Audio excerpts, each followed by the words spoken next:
Hi, I'm Herreteman. I'm Scorp. Steiner was supposed to run this the marathon. Unfortunately, he had a family, let's call it emergency.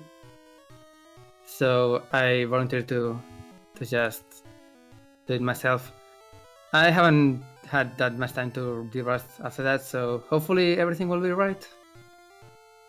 Everything is going all right, at least in Everything the always screen goes now. right. Marathons. Okay, man, are you ready then? Sure. What's the file name? Ooh, The nice, file name actually is, let me not lie to you, which... the file name actually is Zelda. Are you real? Yes, I am real. The file name God. is Zelda. Oh, okay, so first off I'm gonna go here because I want to have this, because something can go really wrong in this run and I want to have a COVID file name for that. So it's not gonna be Zelda, so that's alright, and I can just erase this one. you ready? Zelda. I'm gonna be ready in just a second. I need to hard reset first for many reasons. By the way, I forgot, you're not using screen share, right? You're just doing... Nope. Okay.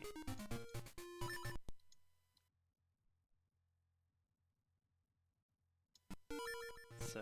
Let me just make sure.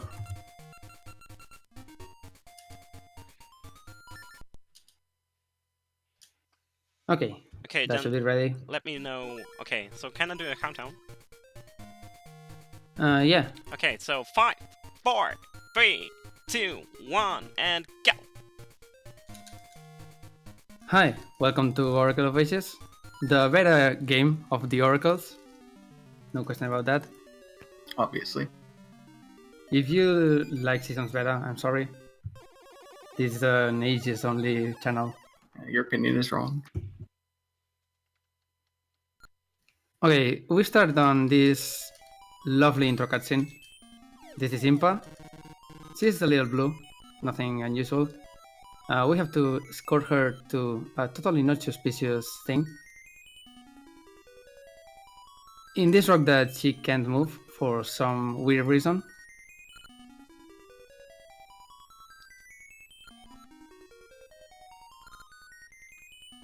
There we go.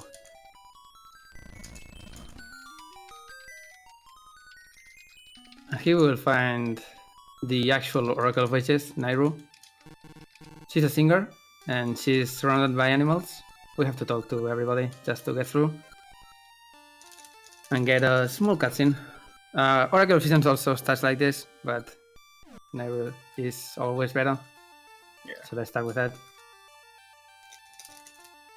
First thing, I think it's worth mentioning that I'm playing in English, because that's kind of unusual sometimes. Right, there's a bug later in the game that works best on English. It does work on Japanese, but it's much harder to set up, and it's not very consistent. And then on PAL, it doesn't work at all. The text is still really, really fast in Japanese, as far as I know. Yeah, so the text in this game, it prints letter by letter, but you can hit B or A, and it'll scroll quickly to the end of the text box. So the text mashing can go very quickly either way.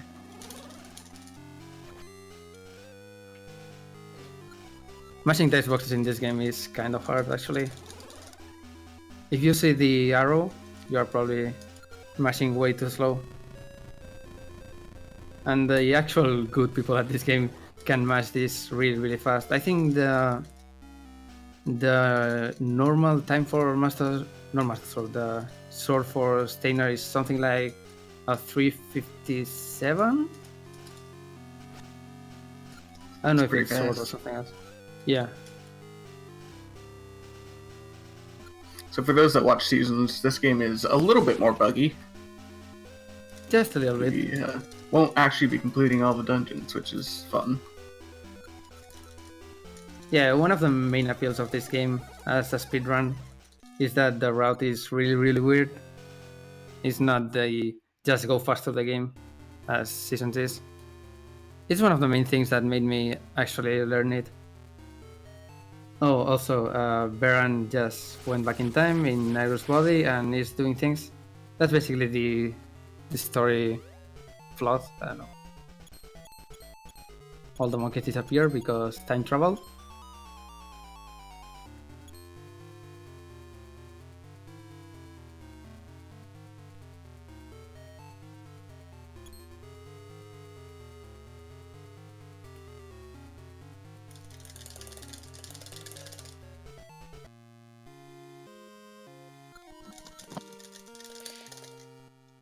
Just pretty quickly, guys, shoutouts to 3,521 viewers. Thanks for being here. This is awesome. If you want to donate, support the charity, support the Juvenile Diabetes Research Foundation. You can win a few prizes. If you donate 60 bucks or more during the entirety of the marathon, you can actually win a Nintendo Switch with Breath of the Wild. There are other prizes that are cool. Check out our donation tracker and our donation goals at ZSRmarathon.com. The link will be in the chat. Check out JDRF, which is a cool charity organization. And check out everything we can offer.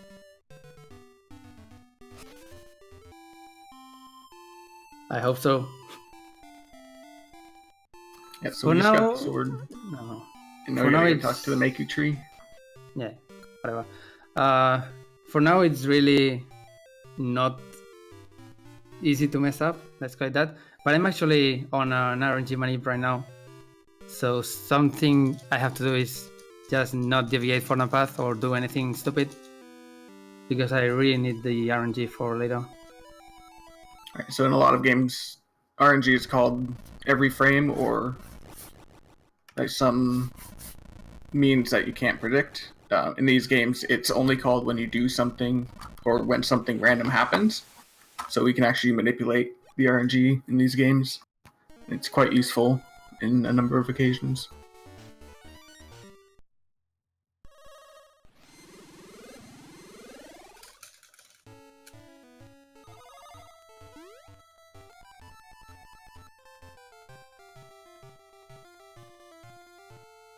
Okay, continuing the story introduction, we have to go to the Black Tower. It's a tower that Baron is building in the past, basically, just to control everything. I don't know the actual purpose.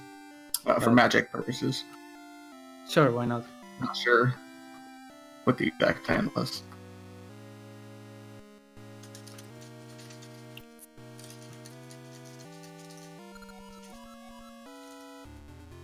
The tower keeps getting higher and higher as we advance to the game. Right now it's just the base level. But we can go here to get a shovel, which is important. Also, I slashed a few times just to advance RNG. I don't know the perfect manip here, so I just did it by heart. And then we're gonna dig quite a few times. That was really bad camera. For a lot of RNG manipulations, we use the sword because the sound the sword makes is slightly random, and we can listen to it to tell where we are in RNG.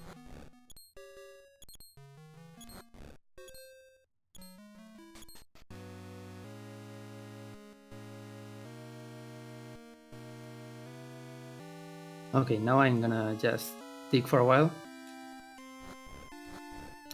I was pretty far off, but that's alright.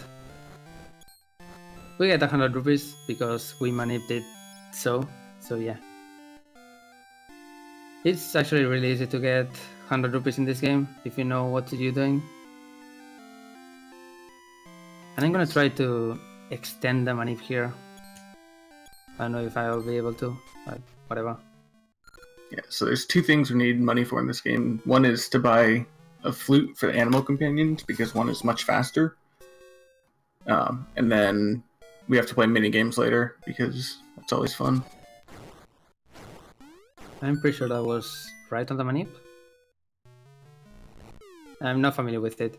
Depending on the blobs there and what I get, there's an extension of the manip that I can use to get 100 rupees right away. It's not necessary, but it can be way faster. Yeah, one of the Let's hardest see if I- things with RNG manipulation is keys, because they roll the RNG every single frame. If there's 3 of them, it's very, very hard to tell what they're gonna do. I didn't get it, by the way. Yeah, If that I one's had quite gotten hard. if I had gotten the RNG manip, I could have just walked to the left.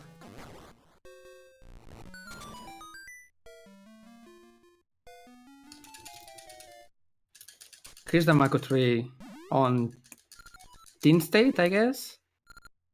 I don't know if that's a teen or whatever. We rescue her, and that makes it so the future or present Mako tree is also saved. Oh, I forgot there was the section here.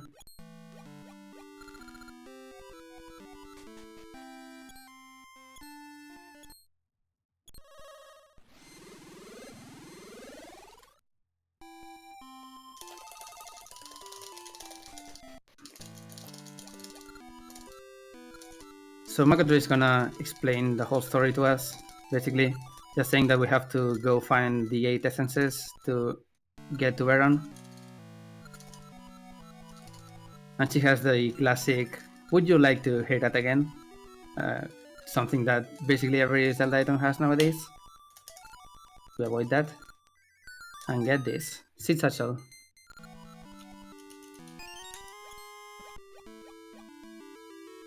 So there's a seed system in the Oracle games.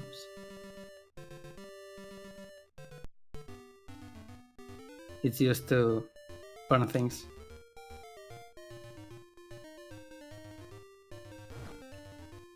We have now. We can get an extra upgrade that lets us get 50 seeds. And we can get this in this run without losing too much time, so we're gonna do that.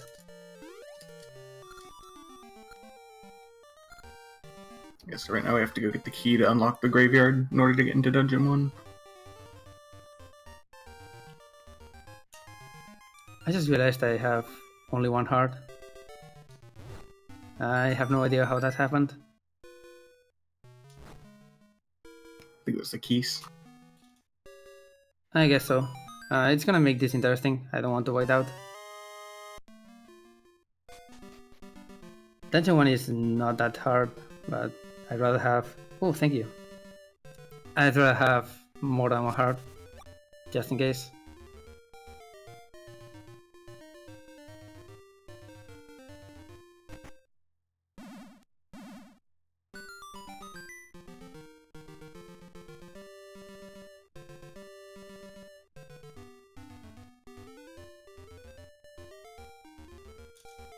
Here's Dungeon 1.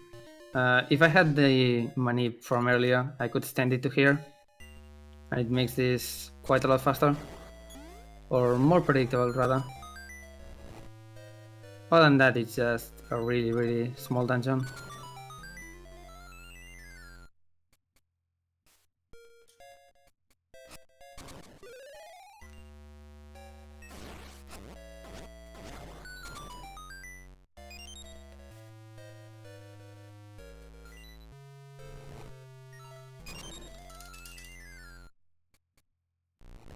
We're just gonna run around, getting a few keys, making our way to the final boss. But first, we have to get the item in the dungeon, of course. The Power Bracelet. It's not really used for anything here except getting the boss key and beating the boss. But it's still needed.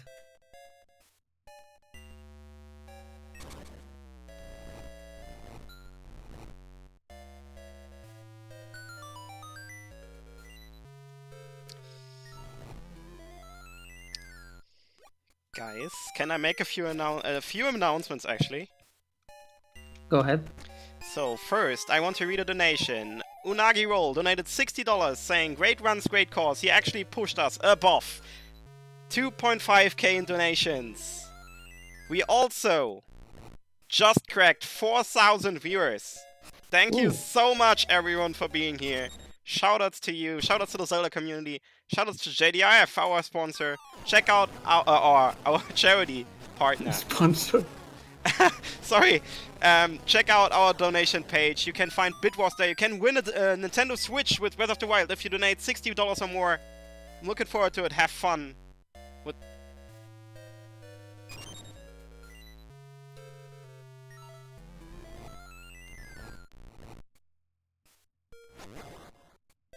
Okay, one thing about this game is that in screen transitions you can't move, but you can open the menu. So that lets us just pause there and save a little bit of time.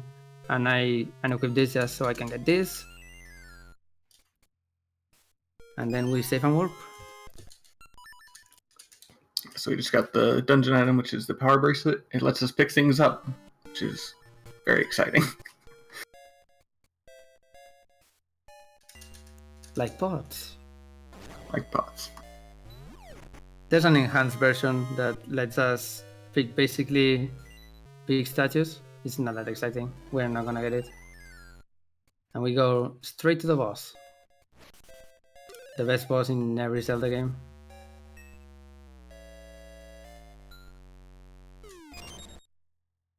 Yes, this is Pumpkinhead. Oh, God.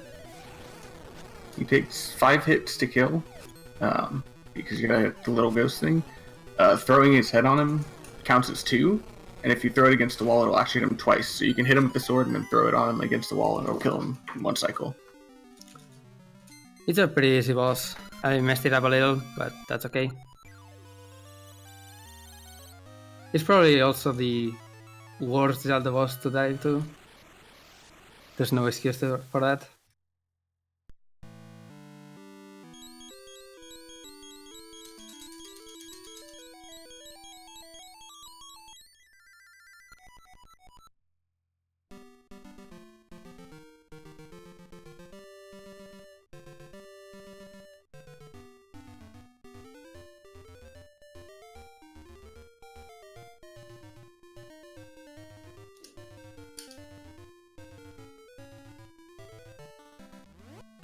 Okay, we have to walk all the way back to Lina City just so we can get to Dungeon 2.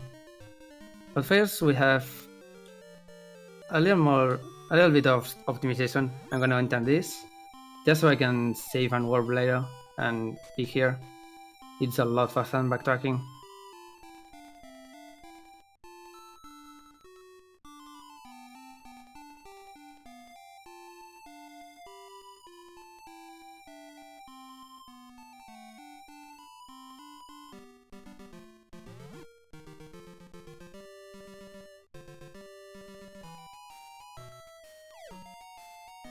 I can actually carry the rock all the way to here, but if that guy was on the way, yeah, nothing I can do.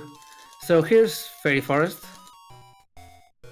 These 3 fairies are gonna hide around and make us find them.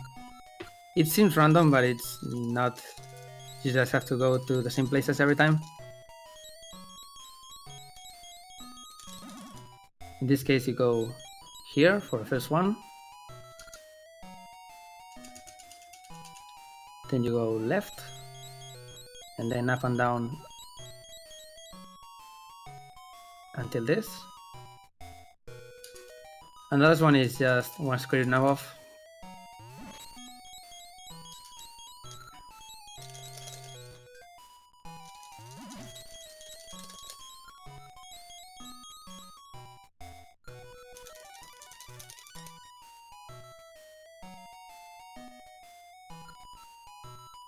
So there's a big problem, because Dungeon 2 is gonna collapse for no reason at all. And the Makoto is gonna tell us that we need to go back in time, which is the main focus of this game, or main defining feature. And we're gonna get the item for that right now.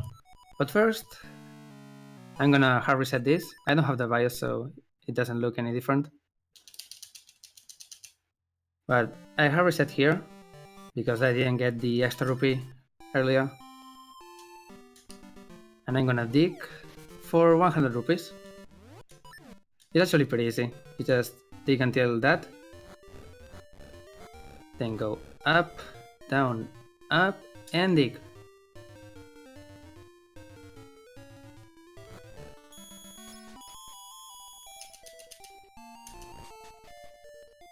Wait. So that's actually all the rupees we need for the run, which is very useful.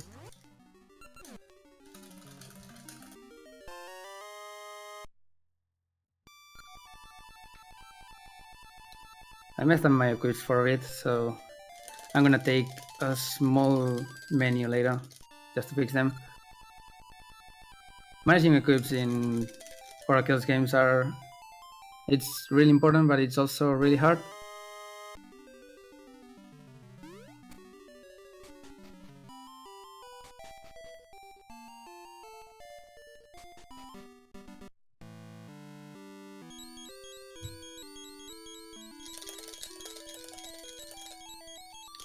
Okay, so we got the harp.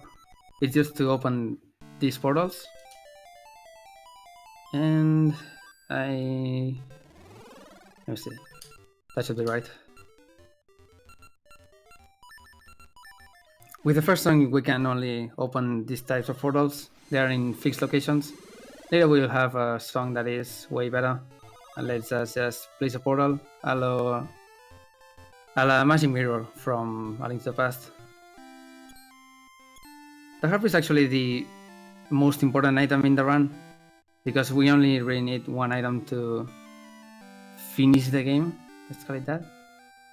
And that's the third song.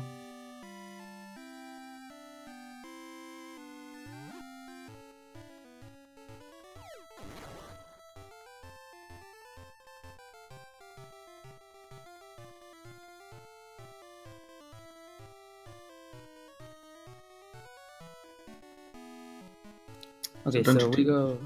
Yeah, explain Dungeon 2 is sealed off in the past, so we need to get bombs, which we can't get through normal means. We have to get them through Queen Ambi, who we can't see until we get mystery seeds, which are deeper down in the forest. And once we get those, we'll trade them for bombs to get into Dungeon 2.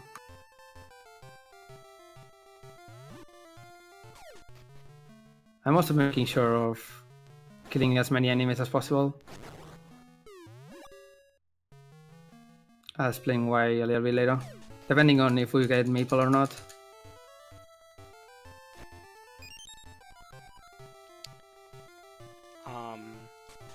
Let me quickly just update. We have 4.3k viewers right now, so it gets even sicker.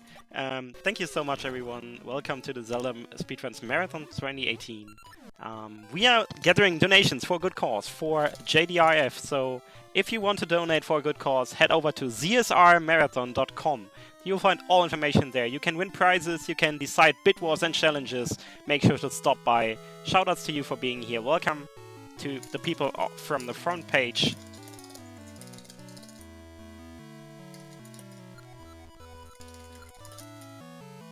Okay, very important trick coming up. When we get the bombs, we have exactly 1 frame to pull out a bomb.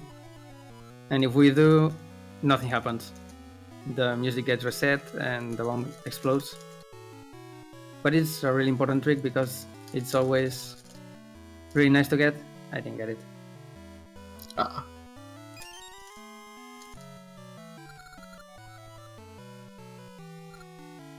some cutscenes and scripted events will give you a frame or two to use items, which can be helpful later on, and it can also be a hindrance, because sometimes you can play the harp during it, and it costs a lot of time.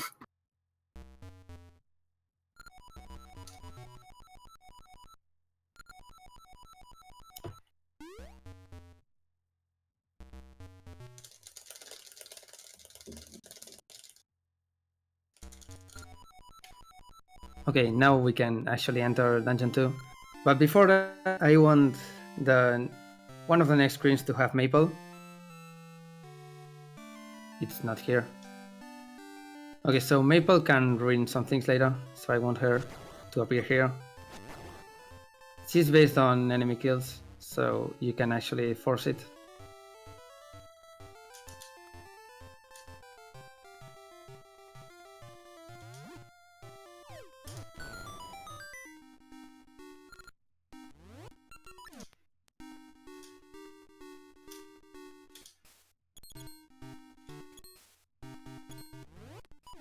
Those guys are supposed to be flipped with a shield, but you can actually just spam the shovel and it works.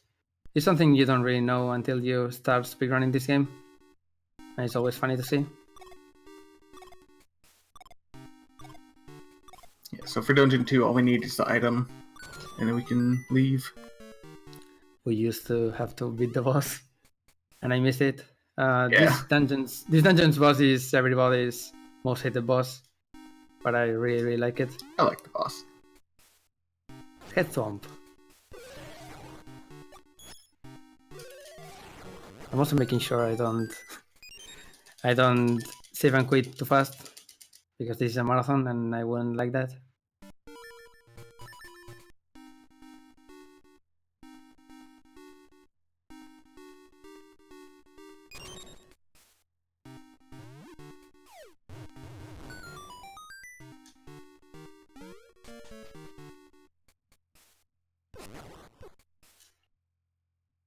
Oh yeah, if you have never played this game, kisses are the worst thing ever. And if they are on the way in these sections, you can't really do anything. And you take way too much damage. Like so. Well, that's a rope, not a kiss, but that's okay. I have half a heart, and that's not ideal, so I'm just gonna do this.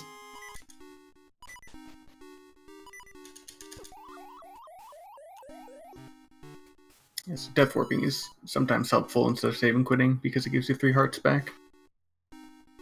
I think it's more than 3 when you have more health, but not sure. And this guy is being a jerk.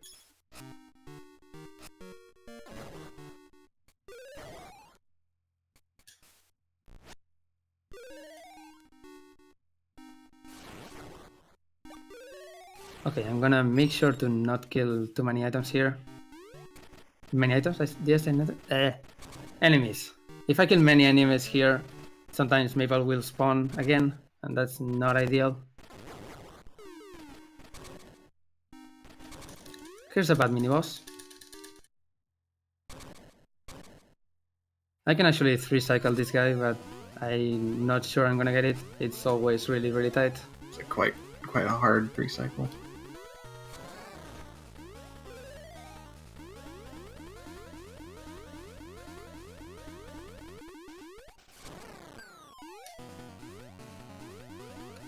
A little bit too early.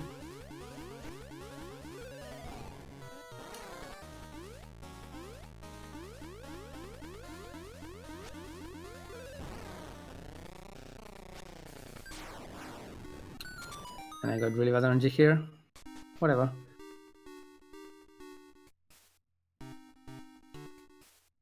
These Stalfors are big jerks, and I try to at least kill one. But yeah, that happens sometimes. Come on, let's just do this. Nice. They're quite obnoxious.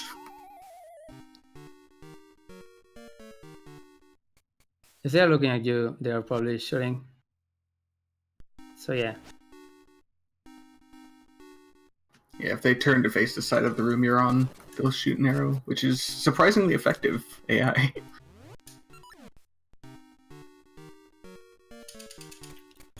Here's the feather. I'm gonna hard reset, and here comes the most important trick on the run. First we have a small manip to actually get there.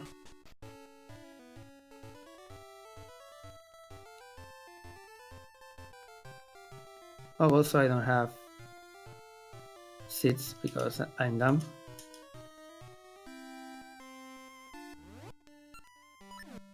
Okay, so first we're gonna do something called toilet warp. I just need a specific position.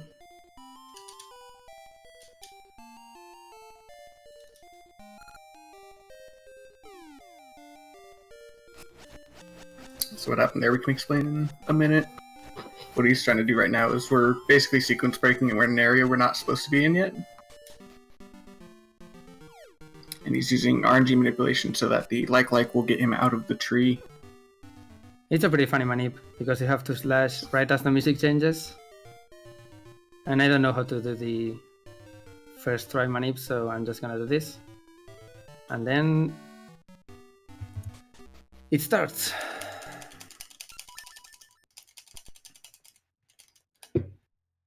I'm gonna up my volume a little bit just because I want to hear this. So this is the hardest trick in the game coming up.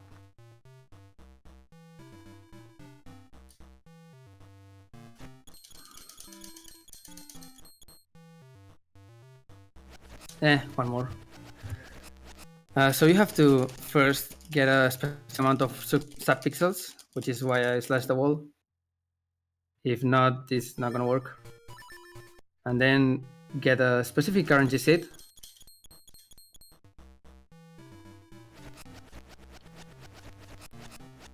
And finally get a pixel perfect position here, which I believe I got. Yeah. And now we wait. This trick is double frame perfect, so I'm probably gonna fail it quite a lot.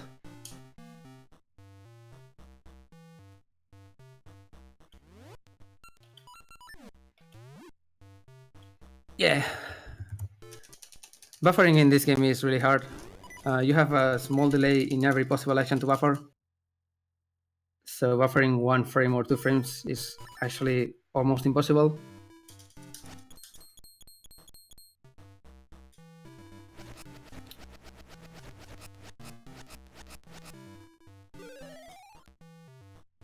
If you hit the buffer slightly too early, the game just continues. And if you hit it too late, you'll miss the frame you're looking for. And this is double frame perfect, so we need a lot of frames.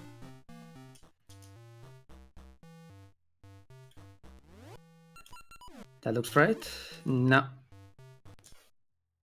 I missed the second buffer. That's the thing. When you get the first one, it's really easy to miss the second one because you have to also input actions.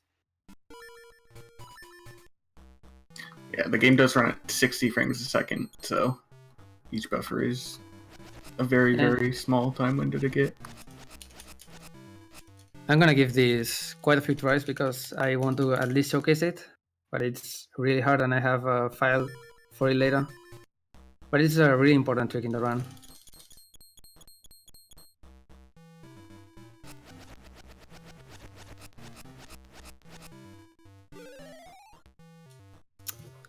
Damn. If you don't get the perfect position there, you have to do that just so you don't mess up the subpixels. Subpixels basically increase when you go diagonally, so we can really go there. I said, whatever.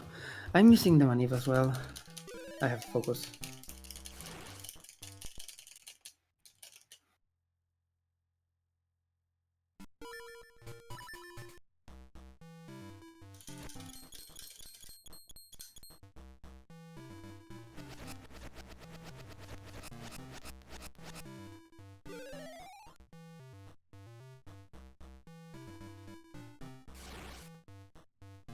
Okay, we wait for the Moldorm to be facing right.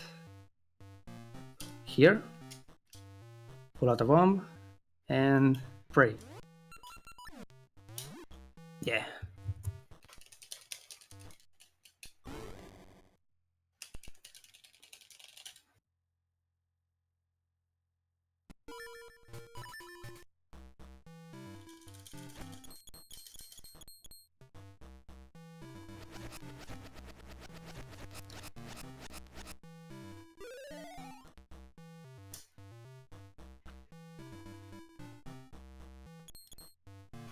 This is just classic Oracle of Ages here. Since this trick was found, everything is just getting past this trick. Yeah, this kills 90% of runs.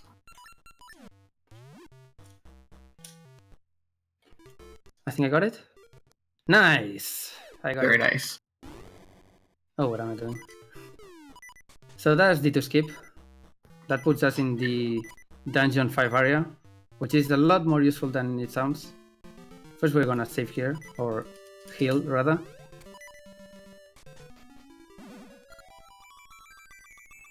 Yeah, so what he did was he pulled out a bomb and waited for the correct frame to throw it across the pit. And this game has very small number of frames that you can't get hit consecutively in. So he got hit by the bomb and then hit by the gel and get all the way across the pit, which you're not supposed to be able to do. Now, You have to do that. You have to do that on the very specific frame, or else this doesn't work. Right. Now let's go and get Pegasus seeds, which are even more useful. It's also subpixel perfect, and subpixels are used. They determine your position, kind of. They're used when you're walking diagonally and things, so that you move more or less consistently.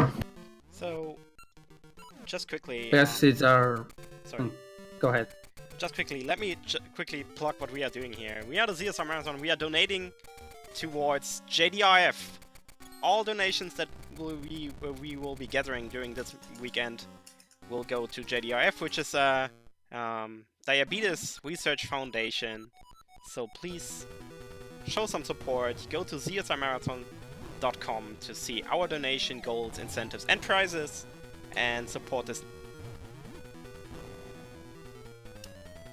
So yeah, Pegasus seeds are used to go fast. So of course they are good on a speedrun.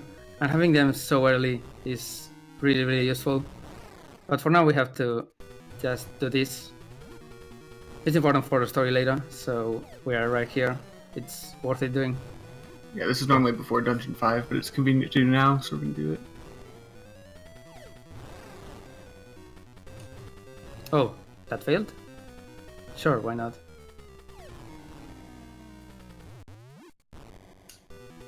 There we go.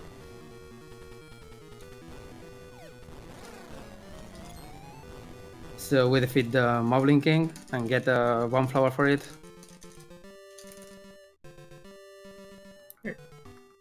And at the beginning of the Dungeon 2 skip sequence, he went into the toilet house, and then on the same frame that a text box appeared, he left the house, which for some reason they coded it so that cancels the correct exit of the house, and will actually take you to the next screen down in the map data, which lets him go over to the new area.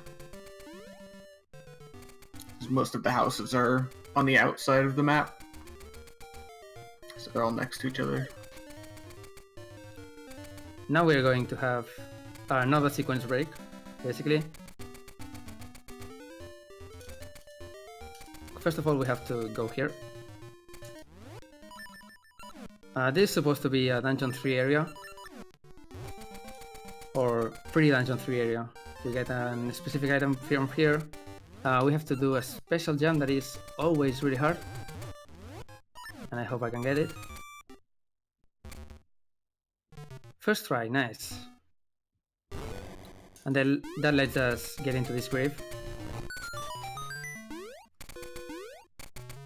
We skipped a bunch of story, but technically we are here on search for rope, Cheval's rope, I think it's called, to make a boat to get to Crescent Island, and the rope is right here. Yeah, the Pegasus Seed jump lets us skip Moosh, which you normally have to beat Dungeon 2 to get. And a fun side effect of that is it actually breaks Moosh's AI, so if you get him as an animal companion later, it'll actually soft lock the game. Unfortunately, because Moosh is the best animal companion. Dimitri is the best animal. I don't know what you're talking about. Dimitri is really, really bad.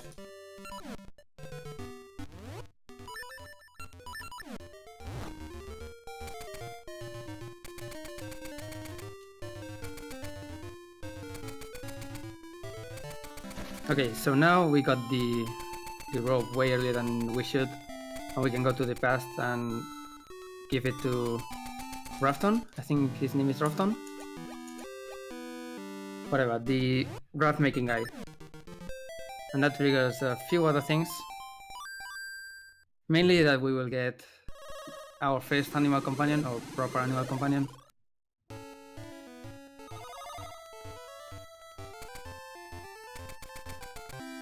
Also, I need to visit this screen. When you visit a screen with a C3, you unlock it later for warping, so it's really important that we do that.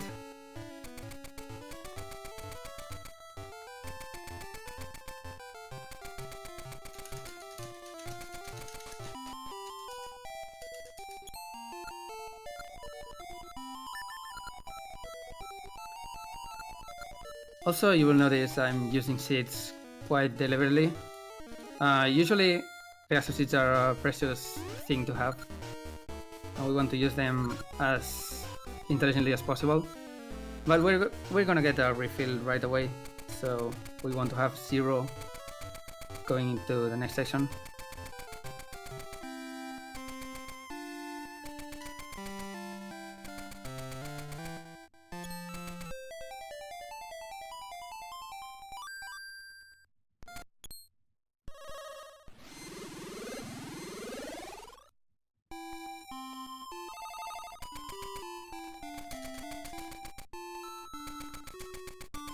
Wait, I need that. You can cancel every source slash and most actions by jumping. So I'm gonna try to do it here by slashing this, then opening the menu, and then jumping.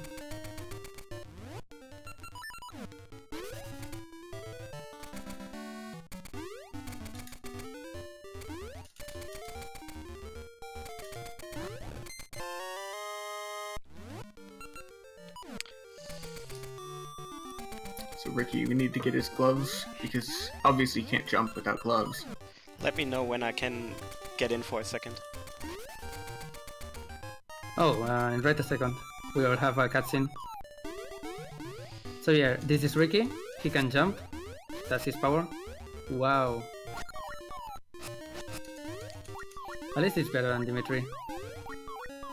And this is Tingle. You probably know him from the other game. Tingle is gonna give us a map.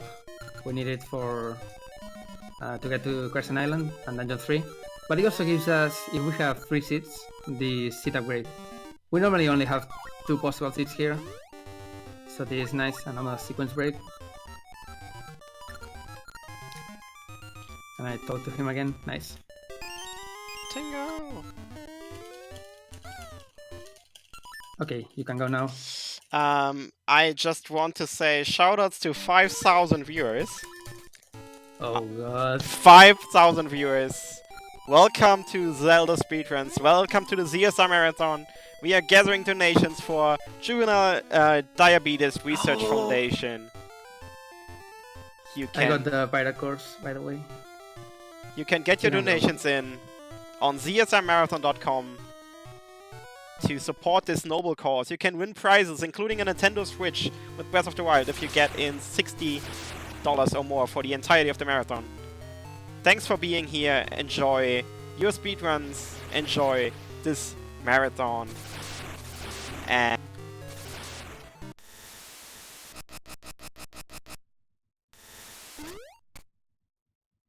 Okay, so Crescent Island is a really interesting place because you get all your items taken from you and you have to get every single one of them. There's supposed to be a really long sequence for that we used to completely skip by creating a second shovel, but now we have an upgraded version of that, so we're not gonna do that. Yeah, unfortunately, we don't have time to play the minigame on this island. That minigame is so bad. It's fun. It's fun, but it's really bad. Whatever, we're gonna do the intended order for now. Getting shovel, then sword. Sword is supposed to be an important item here because we can trade it for either the Power Bracelet or the I'm really bad at words. The feather, that's it. And you can only have one at the same time. That's basically what the game does for you. You're supposed to keep going, get the seed satchel, then you can buy the feather for 10 mystery seeds, then you get 10 seeds for the first time, and then you buy the bracelet and can continue. But that's really slow. So instead we're gonna do something completely different. But for that, we need bombs. Because bombs are broken in every Zelda game. So the way the game gives you items is it places an interaction at your feet, and then when you touch it, it gives you the item, which actually causes a slight delay in collecting some items. turns out to be quite useful here. Hopefully I will get it really fast.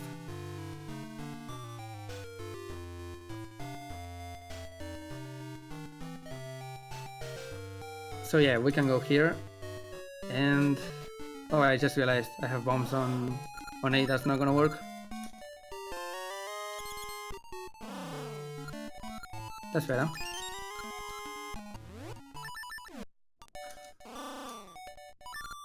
Wow, that was first try. That's nice. So yeah, we can dupe shovels, and then let us give the shopkeeper way too many shovels and get our own shovel. Yeah, so if you're holding a bomb, it actually won't let you interact with the item at your feet. So we can use it to avoid getting the shovel. And if you don't have the shovel in your inventory, the shopkeeper will still trade you for a shovel for some reason. So that's quite useful.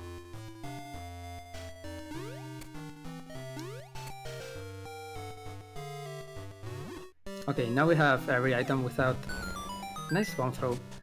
We have every item without having to do the quest. And that's really useful because we can go and get the 3 items that we need, and then go to dungeon 3. The first one is here. Sword of Flippers.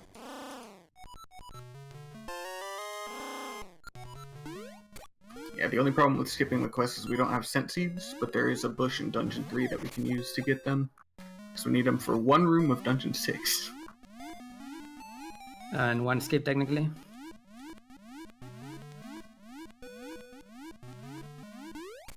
Okay, the good thing about this place is that we are gonna get a complete seed refill, and because we had the satchel upgraded, we now have 50 seeds, and that's really good because we can just spam Pegasus seeds forever.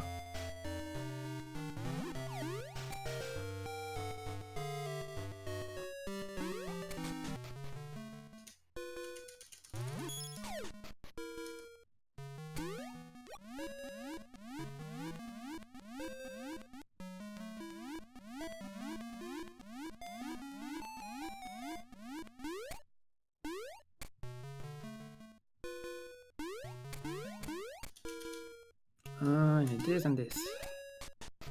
Here's the last item we need. The harp. Harp is quite useful. You're supposed to get here on your own, then getting the harp and using that to go to the present in Crescent Island and use that for the puzzles and everything. But that's fast, or not fast. So we can just go here with the shovel.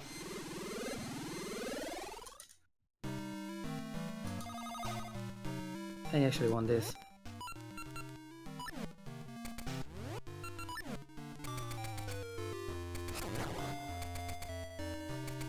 Okay, Dungeon 3. Dungeon 3 is pretty long and has a lot of really boring cutscenes. Not cutscenes, but you know what I mean. The thing is, with Pegasus seeds we can go really fast in this dungeon. It's another really useful thing that we have thanks to the D2 skip. We want this and this.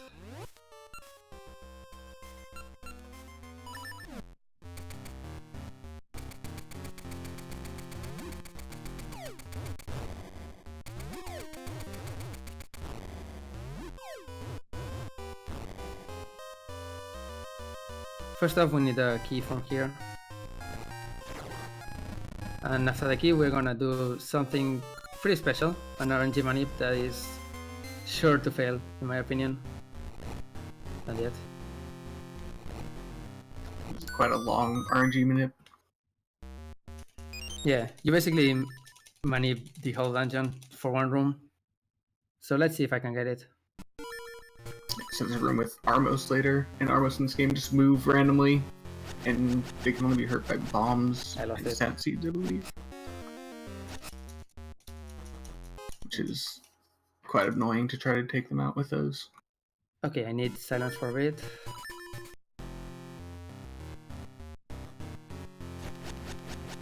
There we go.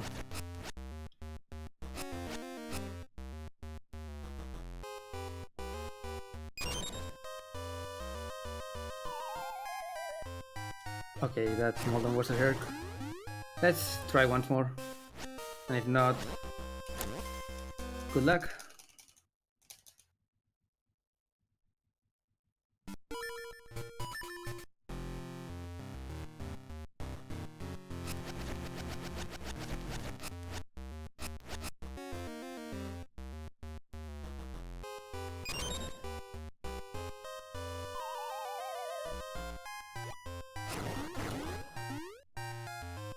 Okay, that's it. Now we pull a bomb. Put it here. Now we need a double hit here. Thank you. If everything was right until now, these armors will go to the left.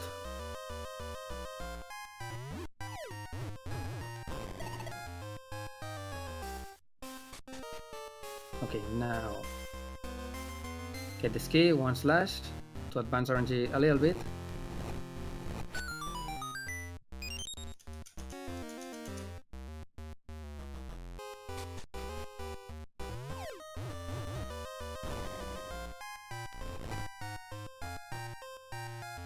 And now we just have to move optimally through a few rooms. I just lost my sword for no reason, so there goes the manip. Whatever. Unfortunately. Luckily, if you run out of bombs for the Armos, you can use Mystery Seeds if there's only one left messing with you. And if you get a Scent Seed effect, it'll damage them. Wait, really? Yeah. I'm gonna try that if there's no... Wait, I'm still on manip? For some weird reason, I'm still on manip. So let's try to get that. Why not? 1, 2, 3, 4, 5, 6. Oh, I got it. That's weird. That didn't look like it was on manip. Okay. Very nice. And I don't know the extension for this, so I'm not gonna use it. This is a tile room. It's always nice. You can actually hit the tiles as they are spawning, making it really fast. The sword slashes need RNG because there's 3 sounds the sword can make.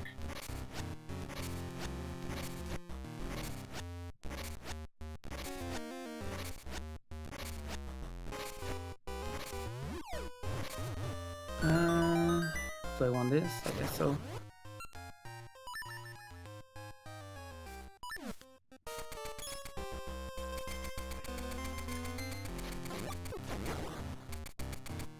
Okay, if I hadn't gotten enough rupees, there was a chest here, but I have way too many rupees.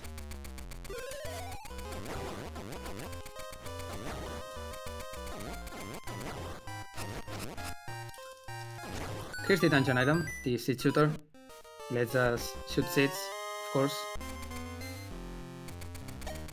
It's the entirety of the reason we come to Crescent Island.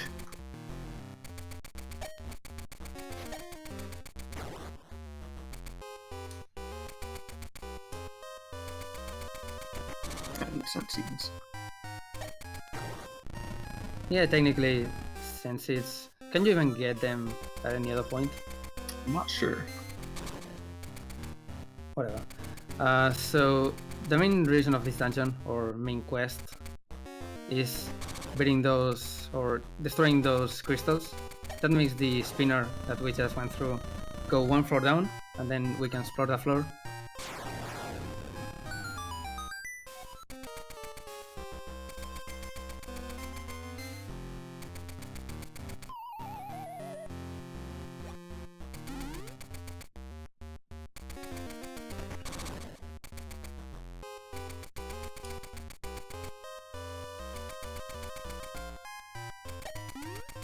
And now we go into Subterranean, the mid-boss of the dungeon.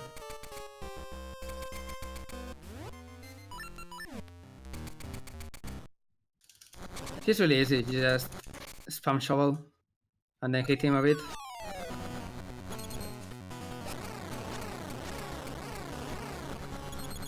I got hit a bit, but that's okay because he drops a fairy.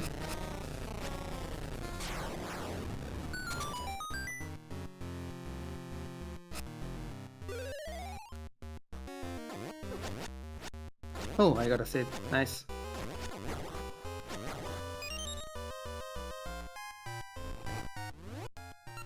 And I actually need this. So getting random Pegasus drops is really nice. It means we don't have to go and get extra seeds. Unfortunately, we can't really rely on that. Okay, so here I'm gonna farm a bit to get scent seeds from these bushes. These bushes for some reason actually drop scent seeds.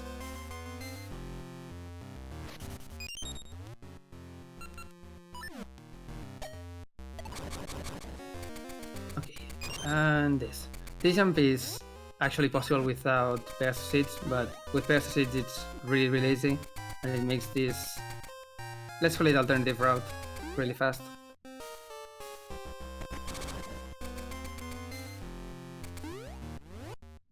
Oh god.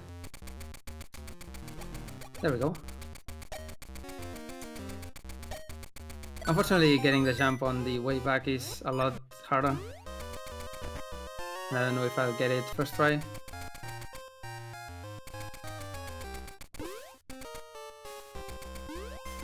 Yeah. Nice. And that time wasn't my fault, but that's okay.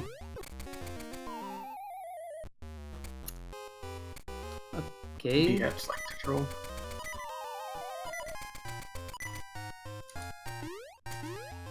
I'm not gonna risk this too much, so let's get a few hearts.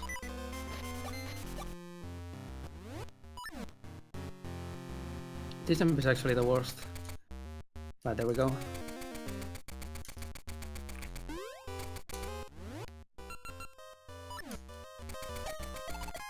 And now we can actually go into Shadow Hack, the boss of this dungeon, that I hopefully won't mess up.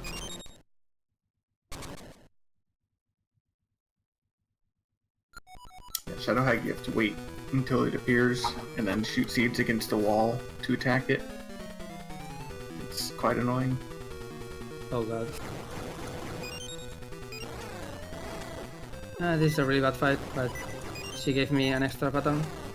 You can actually two-cycle her, but you have to be quite precise on the timing. Shoot a seed preemptively, and then shoot 2 more. It was a good fight. It was decent.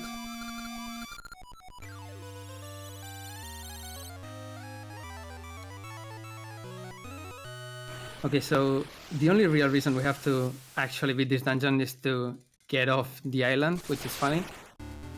The situator is always nice, but unless we finish the dungeon, we can't really leave in any way. Alright, we get to meet Dimitri, whose flute we have to go buy so Moosh doesn't soft lock the game. Yep. There are 2 types of water in the game. The normal one where we can just swim with the Zora flippers, I guess they are called here. Yeah. And the other one is the sea water, something like that. Whatever. It's not an official name, but we can really swim in it, but we can use Dimitri to swim in it. Dimitri's special power is that he can swim, which is the worst. And I don't know why I like it. But he's also the fastest, so that's nice.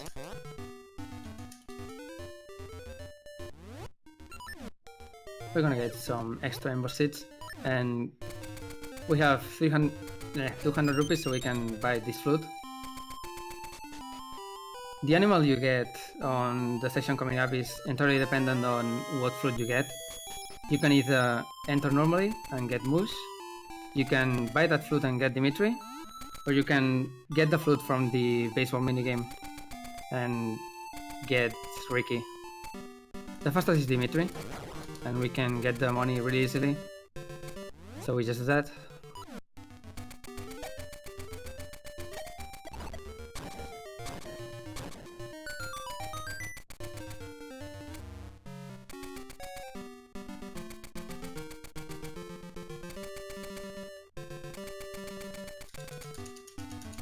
So this area of the game, the terrain will actually be different depending on what animal companion you get.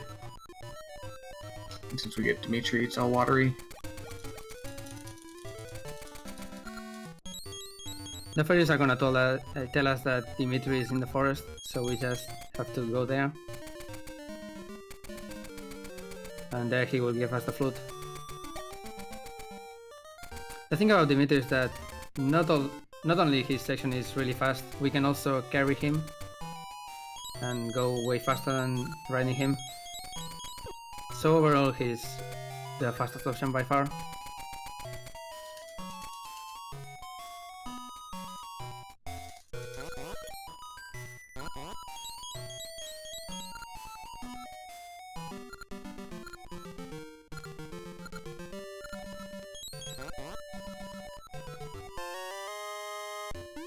There it is, because since we can actually carry Dimitri while we have the Pegasus, this is the fastest way by far.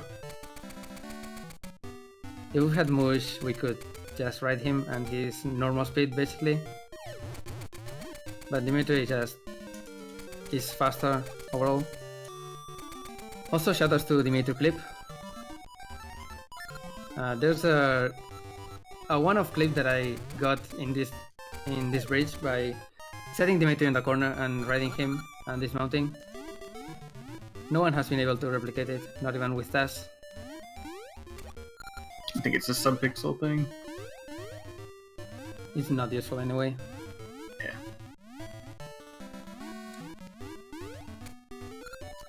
So yeah, that's 2 carpenters out of 3, and the third one is right here. You can see how fast this section is with Dimitri.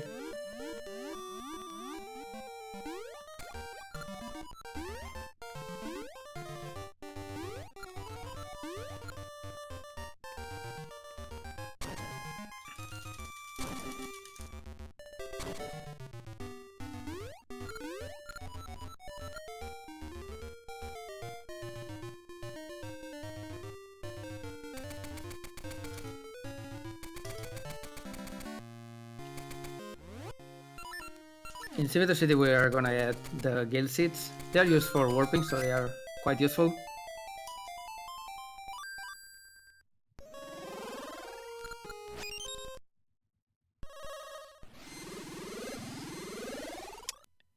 Herreteman? Yep. Tompa just said he prefers seasons over ages. I mean, I think I already discussed that with Tompa, DSA. And I just have to say that he's wrong. Seasons actually has a lot of appeal in my opinion, but I like the puzzle centered ages. Also, ages has better dungeons overall. Seasons has 2 good dungeons, I think. And since the speedrun does every single dungeon, it also does the bad dungeon 7 and 8. So yeah, fuck Seasons. I have run it twice, didn't get a good time. I'll probably do it at some point in the future. Also shoutouts to the linked speedruns. Nobody does them, but everybody says they will do it in the future, me included. Okay, I got hit quite a lot there, which is unfortunate, but I can't really die here. We go to this underwater section to get the second song. In a really weird place, some kind of underwater library with this guy here. He gives a good performance. Definitely.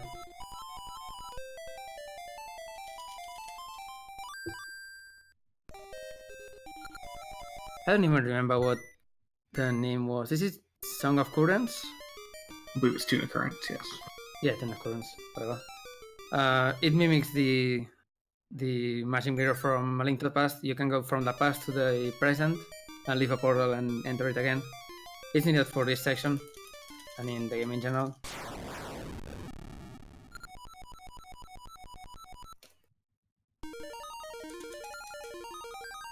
Don't do that, come on.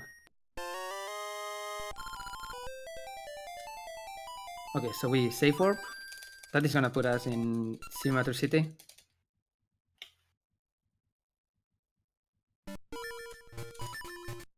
We equip the new song right away.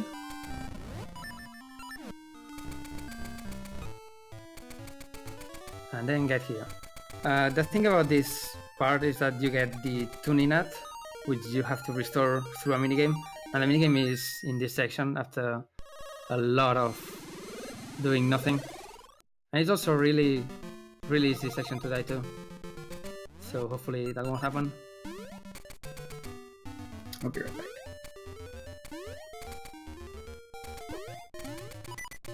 Oh god. Okay.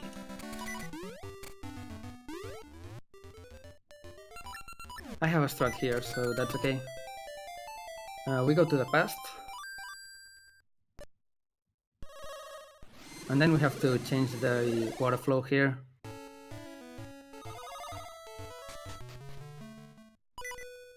But I can actually void out here and death ward for 3 hearts, so that's nice.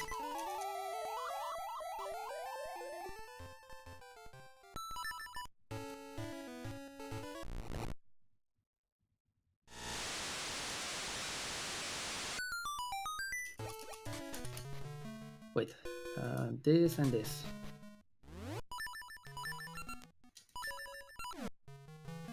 Now we have to move this seed here. It's a common thing in the game. You move a seed in the past, then go to the present, and the seed will grow.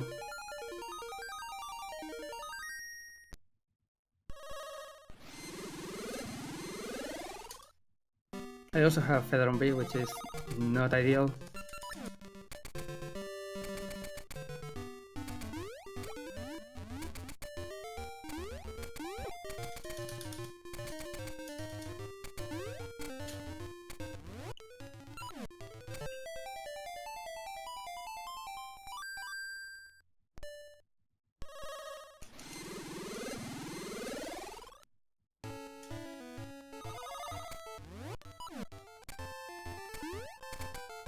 Okay, 2 hearts for the last section is nice.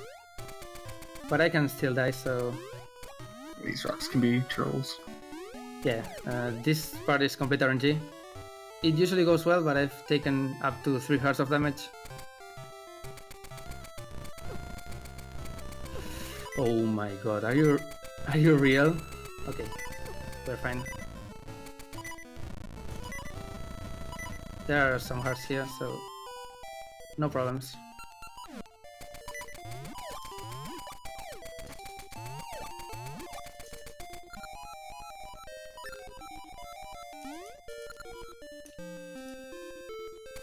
This minigame is completely irrelevant. It's usually really hard, but you can just go to this corner.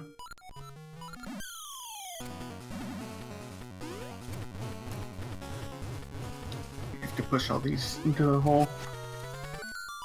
Yeah, you're supposed to also push that that switch and to avoid the minecart crashing the thing, but it's not really necessary. We can just do that. And now we can enter Dungeon 4. Hopefully in the best possible health, but they are not. They are not liking my strat right now. I do not want you to succeed. Terminals are jerks. Every enemy is a jerk, basically, in this game. Yeah.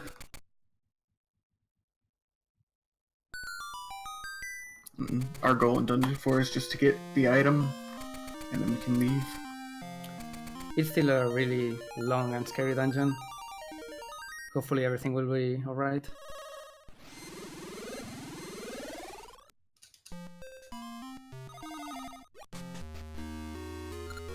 First we go to the left. Just to get a key, really.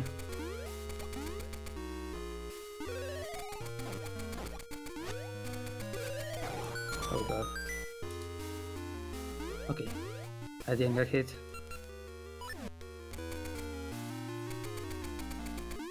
I actually want some hearts, so let's farm this guy. Blobs usually drop hearts.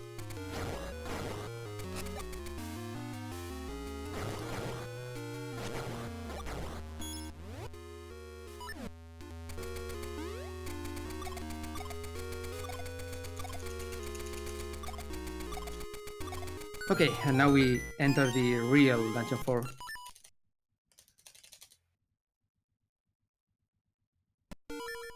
It starts with one specific jump that is somewhat hard sometimes, but I got it. And then this room, which also sucks.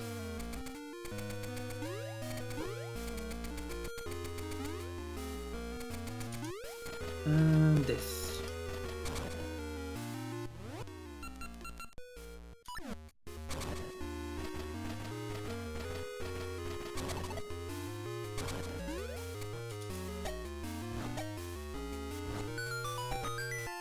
I'm gonna try to shoot these guys and one-shot them. It's easier than trying to avoid them.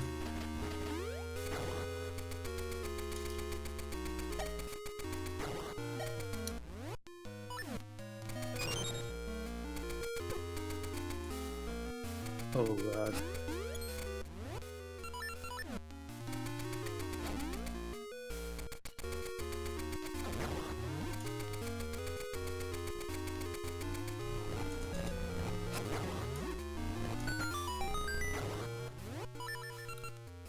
Okay, these Stalfos are the classic Stalfos that just don't get near you, but that went well, so that's okay.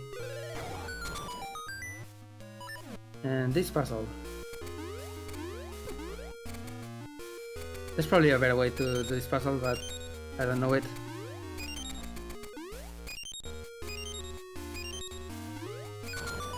Here we have to be fast enough to not get hit, but we got hit anyway.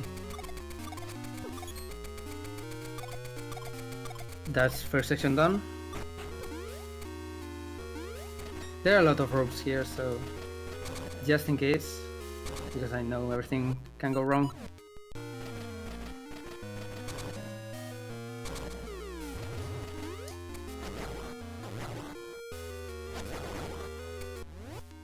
Okay, kisses here are jerks sometimes and they are not being nice. Not at all. I need to hit one switch up there. There we go.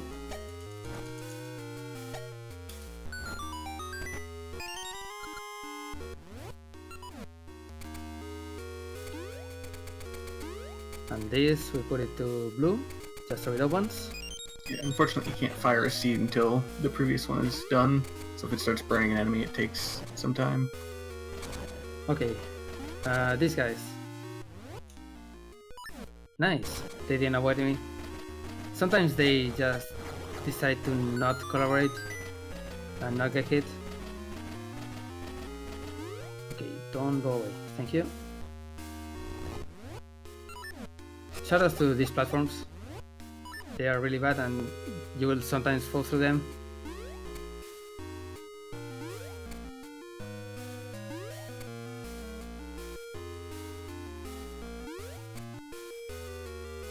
The hitbox can be quite weird on those.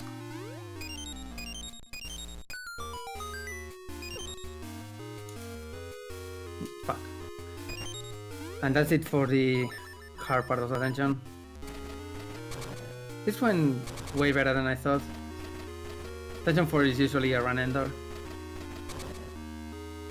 Everything can go wrong.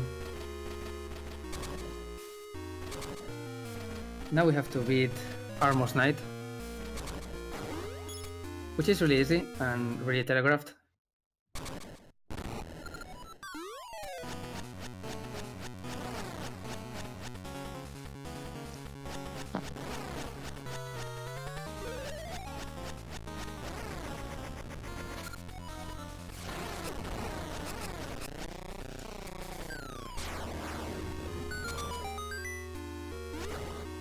We're gonna have 2 spare seats, and that's right.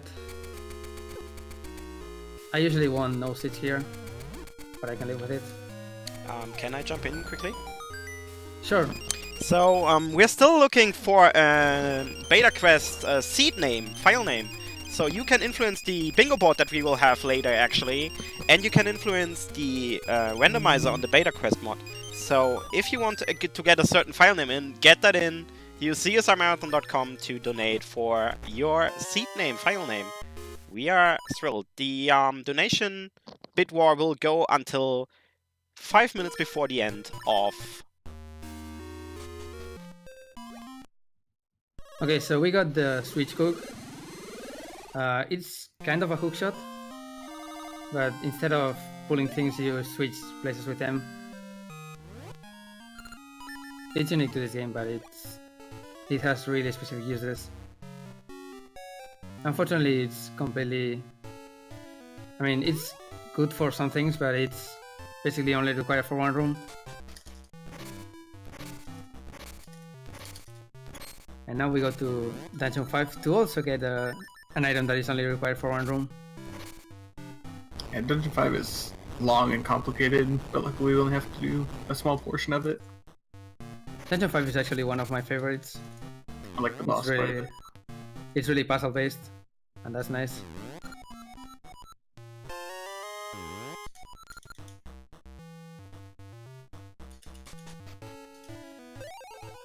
We're gonna get a few seats here.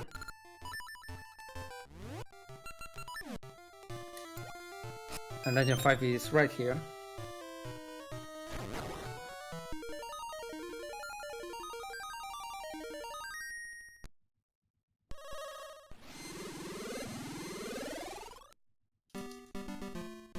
When I'm at it, I'm just gonna grab an extra seat.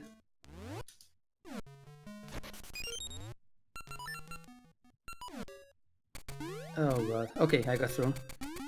That cave is really easy, but sometimes keys are in the way. Yeah, so now we're actually back to the point where we should have Pegasus seeds.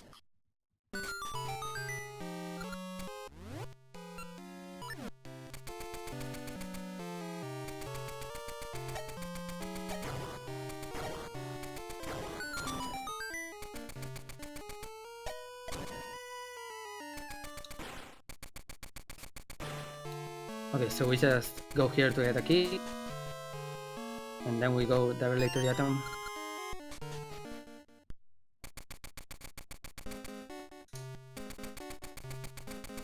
Oh god, really?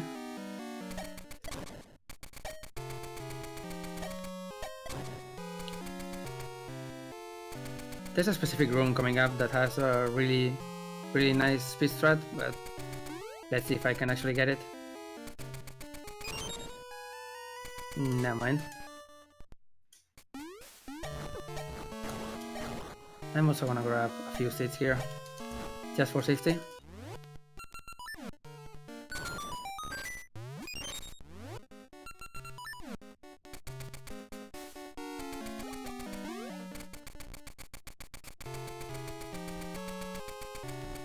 Here's a puzzle that is always the same, to get the Cane of Samaria.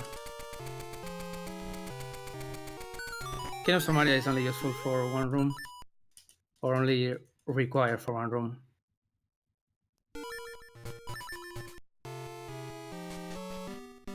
And now we're gonna do a Seek Depth Warp, which is a little bit faster than doing the whole going to the past thing.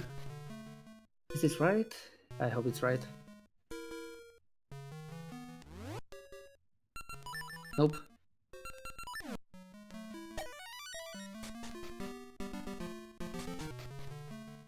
I had to set up my resolution for this in 2 days, so I'm not used to it yet. Sorry for that.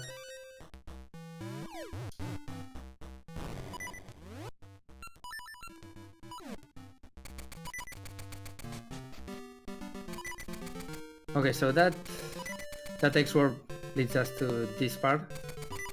It's not only on the present, but it's also right where we need to be. What do I need here?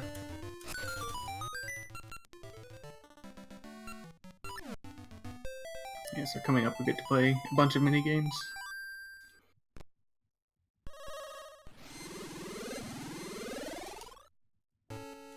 Yep, this is the infamous Aces minigame section, which is completely required. And first we have probably the best dance minigame in the world, Gordon dancing.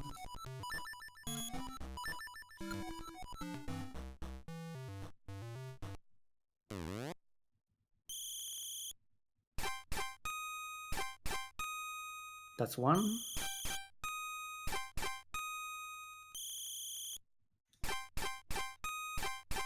Oh god. Okay, one failed.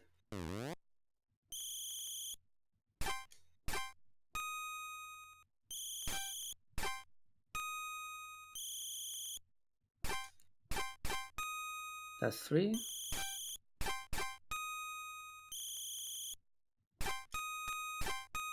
Four.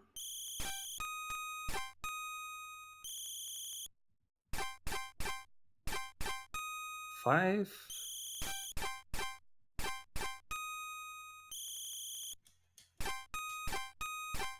That's six, and we can fail the other two without failing.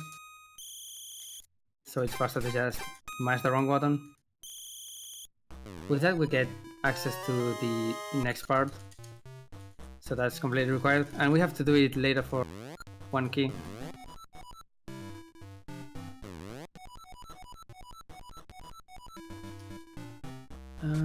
This and this.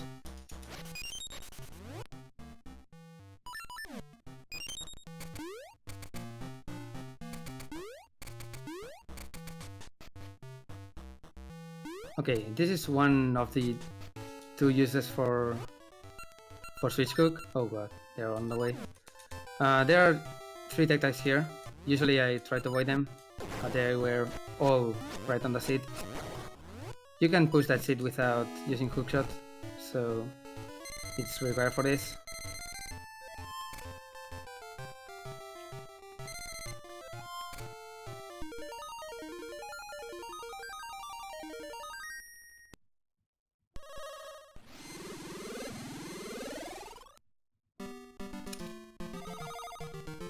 What am I doing? This. Getting your quips right in this part is actually impossible, because after many hours in the run, not hours, but rather an hour and 20 if it is a good run, you tend to have a really scrambled inventory.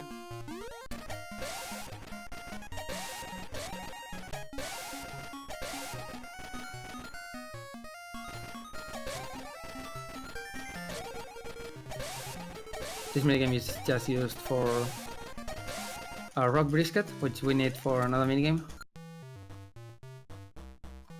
Also, never retry your minigames. We have exactly as many rupees as we need. Everyone seems to either really like or really dislike target cards. I actually hate this minigame coming out more. This minigame is the worst. It's a bit annoying in the run.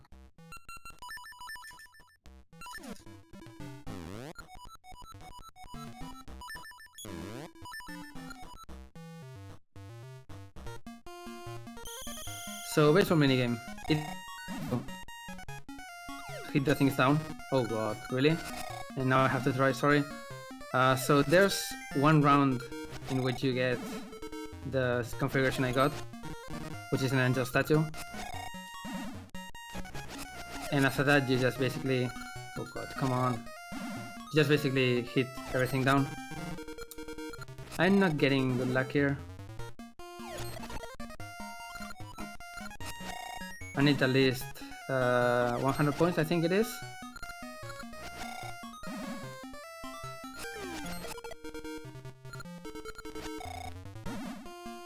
It's a little tricky. The ball goes at really weird speed, so if you swing your sword at a specific time, you may miss it. Yeah, so I'm getting a strikeout, which is when you don't hit the ball, is minus 50 points, but just hitting the ball and not hitting anything is 0 points. So we'll hit it and the text straight down. is also faster, right? I'm I'm pretty sure the text is faster. Okay, I enter here just so I can heal, because Tension 6 coming up is really hard, and you can get damaged quite hard. Yeah, so we're currently 3 heart containers behind where we would normally be. We just get 2, 4, and 5.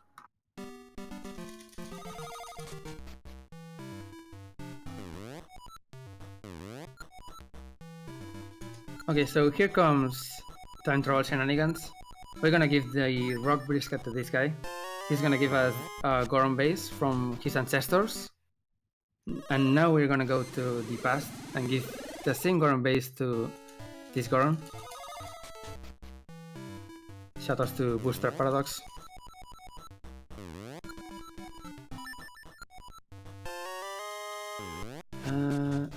Yes. I have no idea where my items are right now, so sorry if I take a long time. But I have plenty of seeds, so that's okay.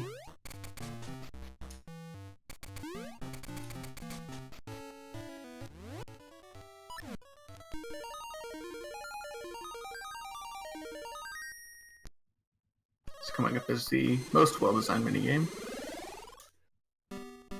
I wouldn't say it's well designed. It's a 2. At least it's free. Quite dangerous. So this is bomb avoidance minigame or something like that. You just run in circles and hope a bomb doesn't magically spawn in your feet.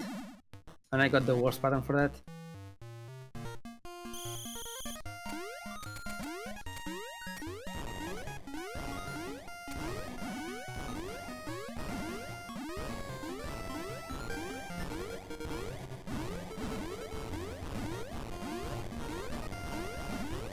Alright. This is the only minigame that costs only 10 rupees. So if we were to have to retry it, it's not a big deal.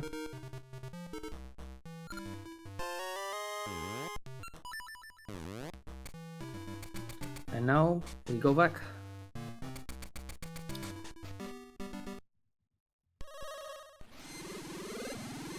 I believe I'm good on pairs of seeds, but I'm gonna grab a little bit more just in case. So this Goron gives us the letter of introduction. It lets us do Goron dance once again to get the... I think it's the old one? The old Mary Marquis? Or is it the newer one? It's the old key that he gives you. Whatever, we're gonna dance once again. Same thing, we get 6 right and fail the other 2.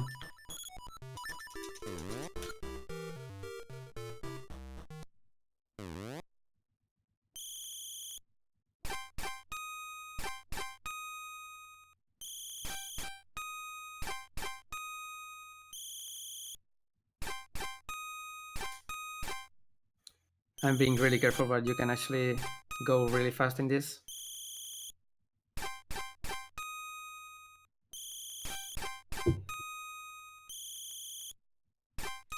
Shoutouts to anyone who has done the real Goron dance.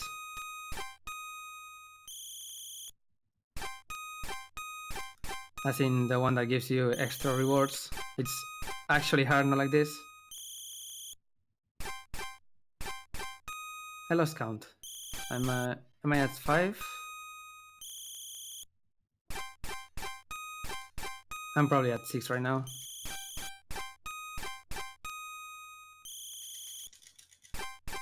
Okay, I did an extra one, but that's okay. And now we can actually go into a dungeon. Dungeon 6. Yeah, so finally done with minigames.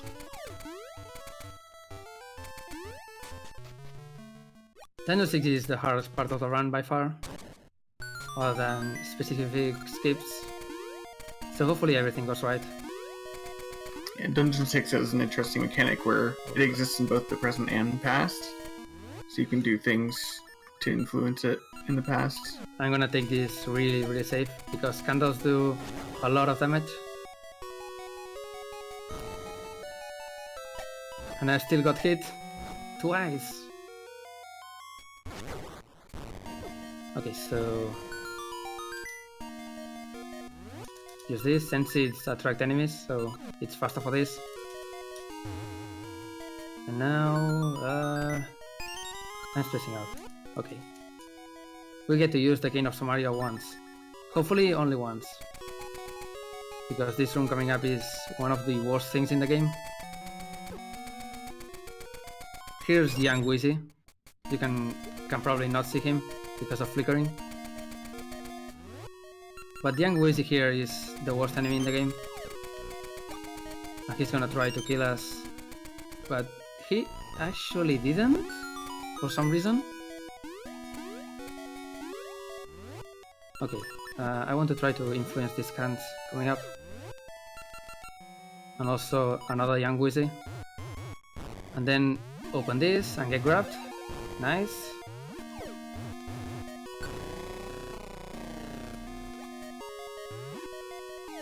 Oh, good room.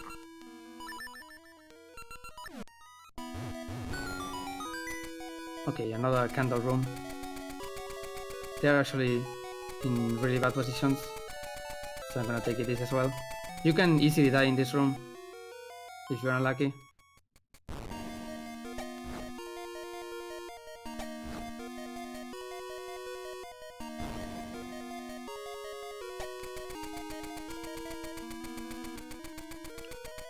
And now we open this. At least try to. And I'm gonna hard reset here and try to get a really specific manip that looks really nice. That's it. Bio manip is pretty much required at this point if you want to have a good run, so I'd rather not do the run without it.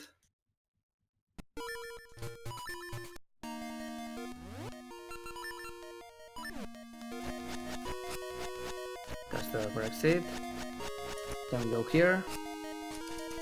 I have to do very specific things here in order for the money to work,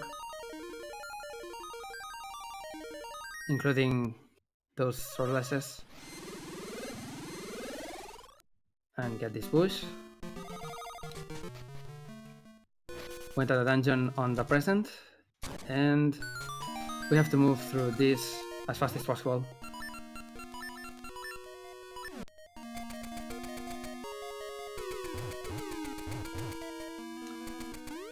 Get this jump. Wait. This.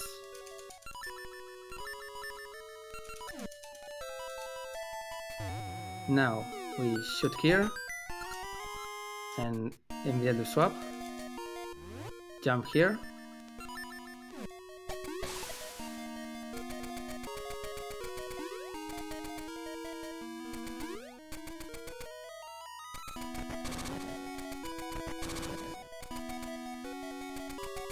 And now we wait for a specific seed. That's gonna put Wish Rope on the other side, and we can just do this.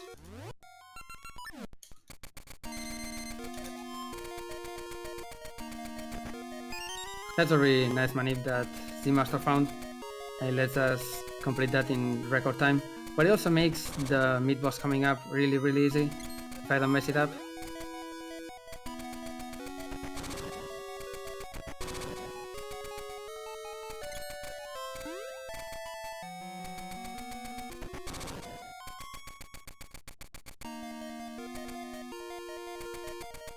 Now, Barrier is coming up. He's one of the worst mid-bosses in the game.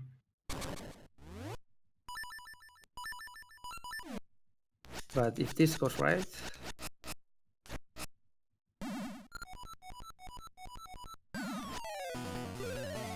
we can just keep him in the corner.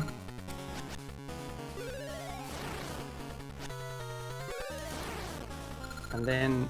oh god, I messed it up. Okay, charge into me. I don't know why I messed it up. I was probably way too fast, but that's okay.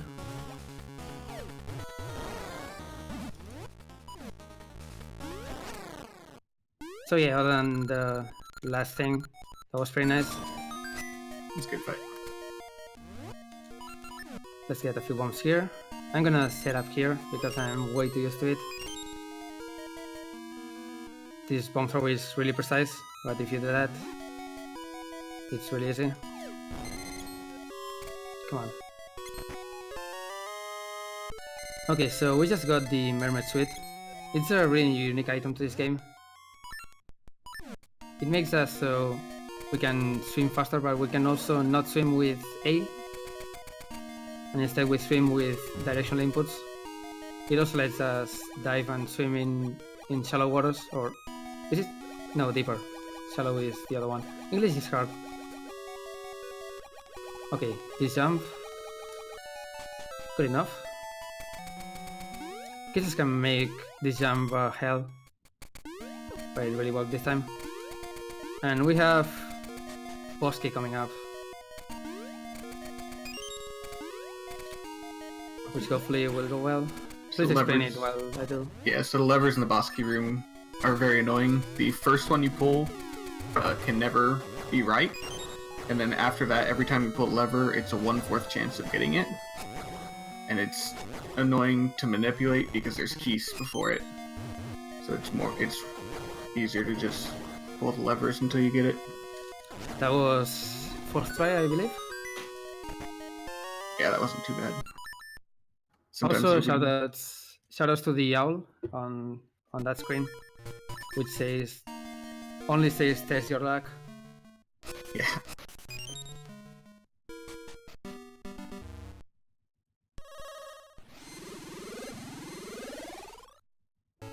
So far this run has been quite good actually. I'm happy about it. That was bad, but that's okay. Okay, we have to go back to here. It's the section we opened earlier. Oh god, please. Okay. Candles are always scary.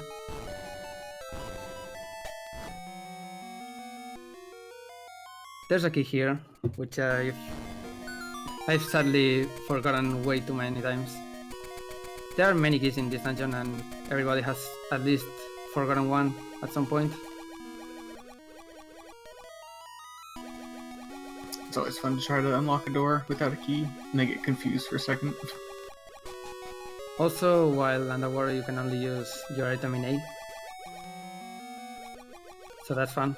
Sometimes you just equip it to B without thinking, and then when you have to use it, everything goes wrong. Not a good position. Where's the other one? Pretty bad position, yeah. I had to swim for a while. So we save for part of that.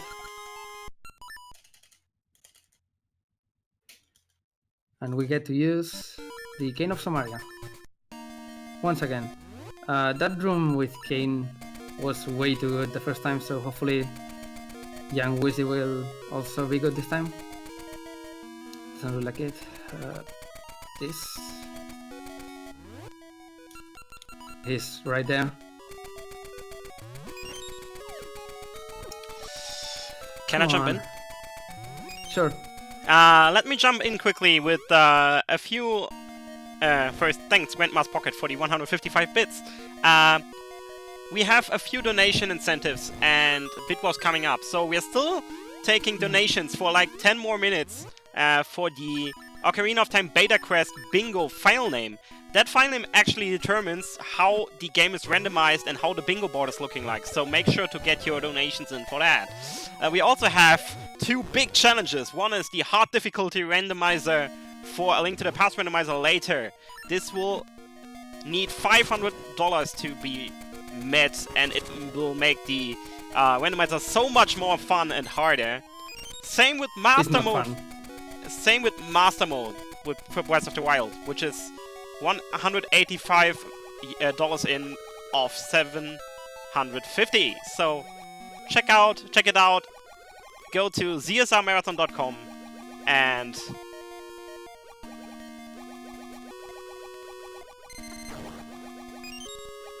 here's one of the two rooms that actually needs the hookshot.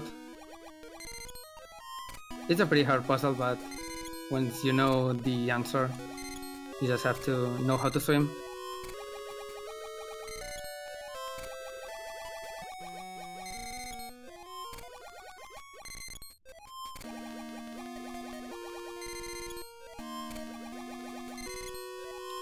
And this nets us one extra key, which we need to enter the boss.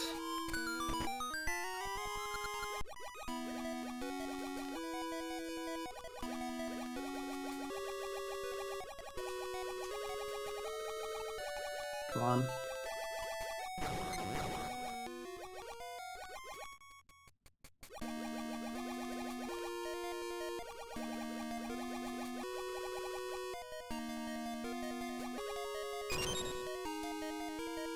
Okay, I just realized I lied because we need to use the Cane of Samaria here as well. So it's not only one room.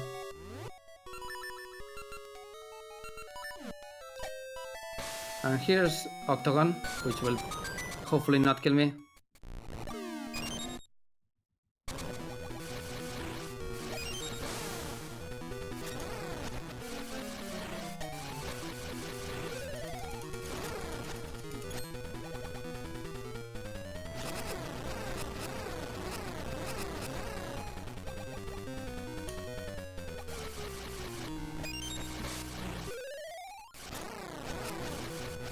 Alright, pretty good. I'm gonna grab the extra heart here. It's not necessary and doesn't really give you anything, but it's a marathon. And that's SN6. SN6 is the first piece on the puzzle to actually finish this game. Because this is gonna trigger the cutscene that lets us go and get the third song.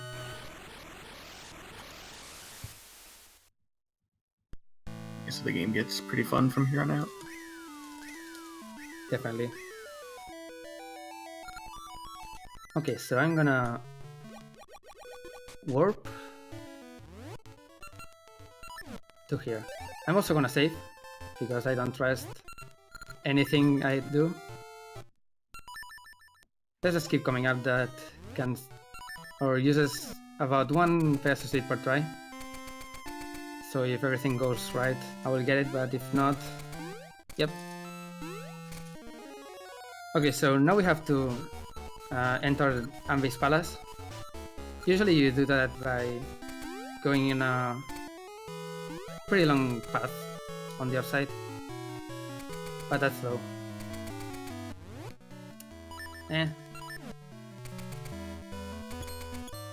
So when you use the Sense Seed there, on the screen, every guard looks at you or looks at the Sense Seed, which means we can wall press them, but it's a little precise. There we go.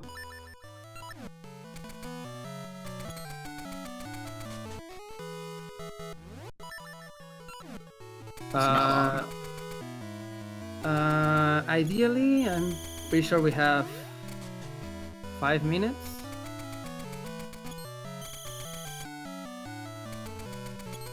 I'm pretty sure it's 5 minutes, right? I'm probably wrong. Yeah, it depends on how last trick goes, but it should be. Here's Nairo. Nairo is under the influence of Baron. Never be under the influence of Baron, kids. So just do that. Mr. Seeds are supposed to be Baron's weaknesses. So you just shoot one of them and then use the Swick Shook and do that. Oh, that was perfect RNG, nice. Yeah, Baron can be a bit of a troll because the fight, if she appears or not, is determined by a bit of RNG and a bit of how close you are, which can get quite annoying.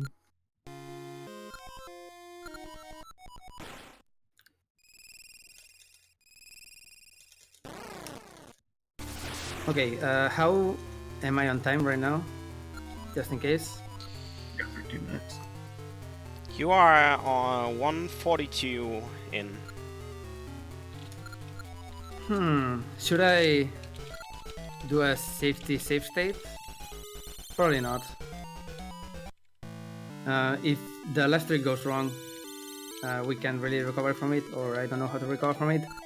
So hopefully we'll get it first try. Okay, so here we're gonna make the present a little bit better. Make the monkeys reappear. Shoutouts to the monkeys.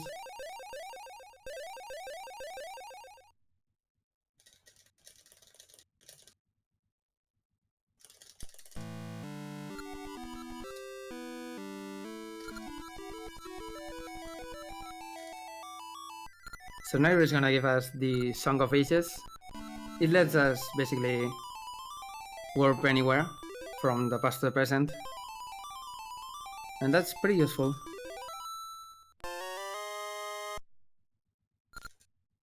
The thing about Song of Ages is that Song of Currents usually works, but it only works in certain places.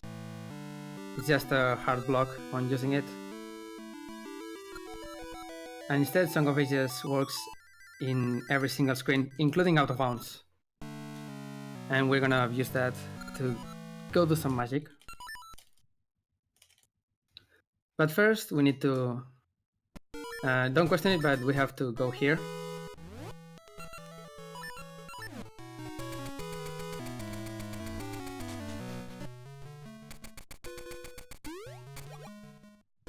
We have to visit this screen for the trick to work, because why not? And we save warp out.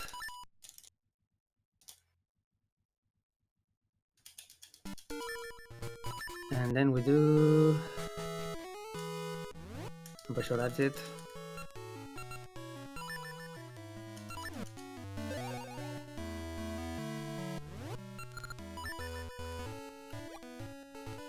We have to go to one specific cave here.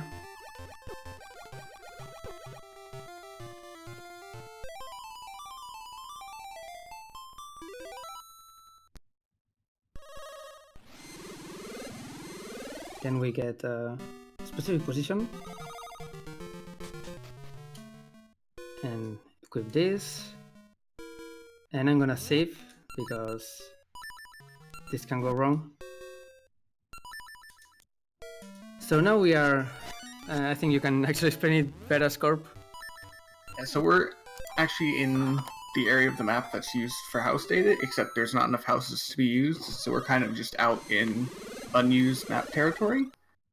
And the reason we need to visit that screen underwater is it's actually one of the tiles on the bottom row of the map that we're going to. We needed the third tune because we're actually stuck after we warp out of that cave. And when you go to the map, you can actually select a tile, and it'll give you information about the tile. And since the developers didn't think anyone would get out here, they didn't correctly add data to the tiles. I messed up. I paused way too fast. Yeah. As long as you don't save and quit, we're good. So when you select that tile that we visited earlier, it'll actually completely bug out the game.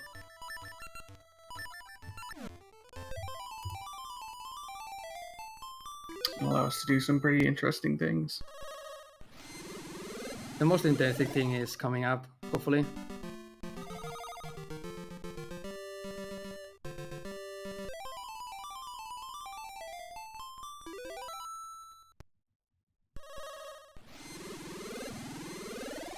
Okay.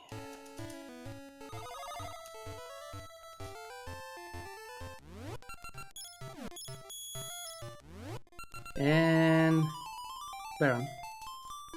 So that's Baron Warp, and this is rings. A lot of So them. this is the last boss fight in the game. And it'll actually corrupt our ring box so we can use the red ring. I'm sorry I didn't use it, but time. That's Baron, and she's dead. We can hit her really fast. So that's the run. Thank you. Quite interesting. Thank you, Herreteman. You actually finished in 1:46:57. So Wait. That's probably a PB for some reason. Hey, awesome. That's great. Really? 1:46:57. I'm gonna check. It's probably a little higher because I don't have BIOS, so it's 143.28. how many seconds is it per reset? 4. 4. So it was probably. No, for what part? I think it was 5 tries on D to skip. That means 20. Then the usual 3 and 2 extra. So it's pretty much 40 seconds extra. That's okay. I can try to time it, but it's definitely a PB. Cool, Which that's is awesome. Weird. I haven't played this game in months, so that's really weird. Yeah, Let me it was check. a good run. Very good. It's it was way better than I expected.